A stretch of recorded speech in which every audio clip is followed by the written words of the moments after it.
Alhamdulillah hari ini kita berkesempatan untuk bersilaturahmi ke rumah tokoh dan mantan Wakil Bupati Labuhan Batu, Abang Anda Suhari Pane. Oke, Assalamualaikum warahmatullahi wabarakatuh. Terima kasih Pak Rujung Godang Hilir. Salam kepada semua viewers di Parujung Godang Hilir, baik di Facebook ataupun kanal YouTube. Senang sekali bisa berjumpa pada siang hari ini. Tapi sebelum itu saya sampaikan, saya belumlah sekelas tokoh.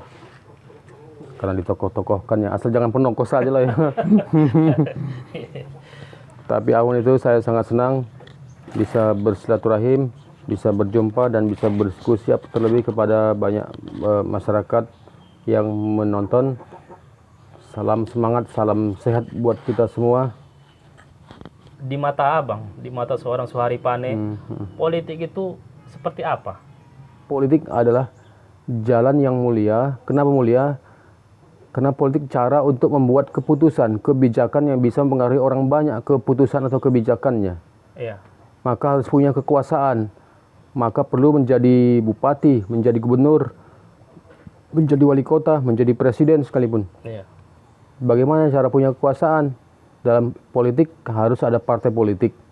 Harus partai politik ini tempat untuk kita memiliki jenjang tangga punya jabatan.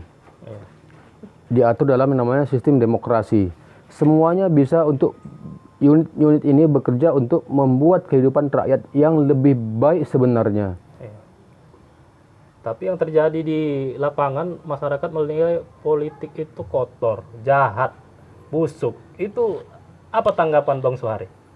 Kenapa bisa begitu? Namanya di dunia ini ya sudah sunatullah juga, akan selalu ada yang baik dan ada yang buruk gitu kan. Kewajiban kita untuk memperjuangkan yang baik supaya menang dan bertambah baik lagi. Nah, mengapa politik itu kejam apa segala macam kotor? Karena itu, karena terbius oleh kepentingan yang besar. Apa kepentingan besar? Orang semua berorientasi uang. Hal-hal yang bersifat kesenangan, bersifat materi. Ukuran kejayaan diukur dengan uang, nama besar. Nah, padahal nama besar kejayaan itu akan datang dengan sendirinya, tidak perlu dengan uang, tidak perlu dengan penghormatan yang berlebihan. Itu kita yakini. Dulu saya dapat itu dari guru ngaji saya. Saya dulu ngaji naik sepeda dari rumah saya di balai desa ke di belakang pajak Glugur, itu dulu zaman saya SD. Saya cermati itu betul karena guru ngaji saya dulu kader Masumi yang sebelum ngaji menceritakan bagaimana dia namanya tareh ya, belajar tareh sejarah. Iya.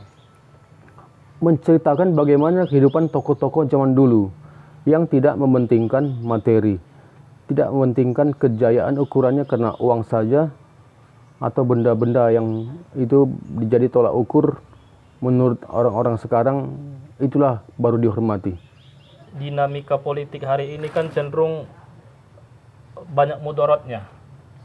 Kenapa bisa seperti ini? Kehilangan keteladanan, ya politik kehilangan tujuan atau orientasi.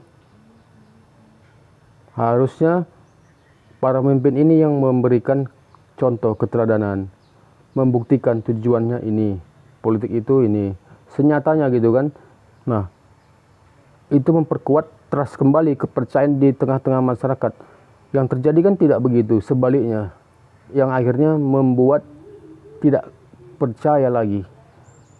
Inilah yang akhirnya, Allah sudahlah, bantulah. Yang penting mana yang mengkasih uang itulah kita tolan katanya. Nah, ini yang bagi saya sangat berbahaya. Bagaimana memperbaikinya? Tugas hidupkan kembali sistem. Sistem apa? Partai politik terutama berkewajiban sampai ke unit terkecil, satuan organisasi tingkat masyarakat, keluarga. Hidupkan kembali fungsi keluarga. Dan sebenarnya Pak Rujung, ada yang lebih luar biasa di negara kita ini, di Indonesia yang kita cinta ini kan. Apa itu? Tidak ada di negara lain, bahkan negara lain itu mencontoh. Posyandu. Saya pernah ke Vietnam. Di Vietnam itu luar biasa. Mereka malah katanya wajib belajar bahasa Indonesia. Dan Vietnam, saya tak dengar juga dari perwira polisi di sana, termasuk mereka belajar dari Jenderal Abdul Haris Nasution, bagaimana mereka dulu memenangkan perang dan mengembangkan negaranya. Itu dasar, dan kemudian mereka belajar dari Orde Baru kita, apa itu Posyandu. Menurut mereka, Posyandu itu, bayangkan, pos pelayanan terpadu ada di setiap dusun, di setiap lingkungan.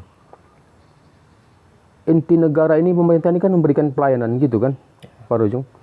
Itunya inti kita bernegara, berpemerintahan, berakyat. Kelembagaan negara di setiap, mulai dari dusun, desa adalah memberikan pelayanan. Pelayanan kepada siapa? Kepada masyarakatnya. Pelayanan apa yang diberikan? Mulai dari kesehatan, pendidikan, religius, keagamaan, kesejahteraan, kan gitu. Program-program pemerintah sampai melalui Posyandu. Nah, itu luar biasanya sebenarnya. Cuma ini yang kurang kita manfaatkan. Ini banyak ini terjadi PR di masyarakat, umumnya politisi muda. Seperti saya lah, kalau abang kan udah termasuk senior abang. Ketika kita berkecimpung di dunia politik, orang udah langsung wani piro. Kalau yang nggak adanya uangmu, nggak usah lah main. Sebagai orang muda juga, jangan terus kalah kita dengan kenyataan ini.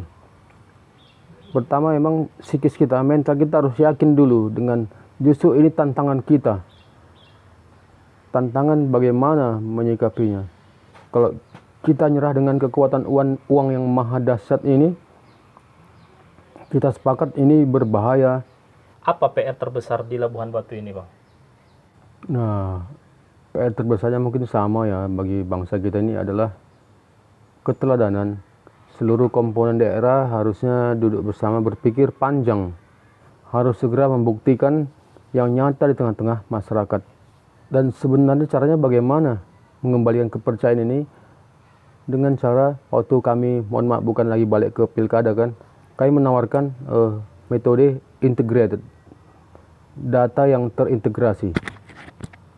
Pemerintah tidak perlu lagi banyak ngomong ini, ngomong itu, tapi program tidak tepat sasaran.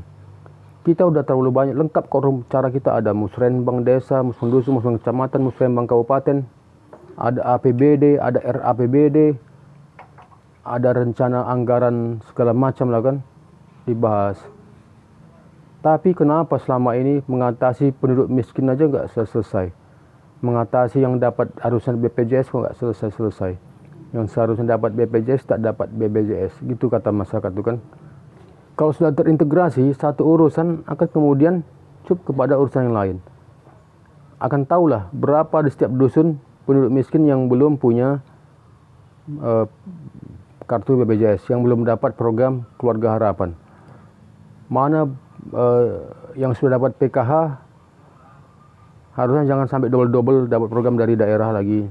Di daerah lain tuh bisa, seluruh warganya cukup dengan KTP, tidak perlu ada BPJS sebagai bayar-bayar, dia dilayani dengan baik. Sepanjang dia punya KTP sebagai bukti warga satu daerah itu. Tidak perlu pakai BPJS, langsung dilayani.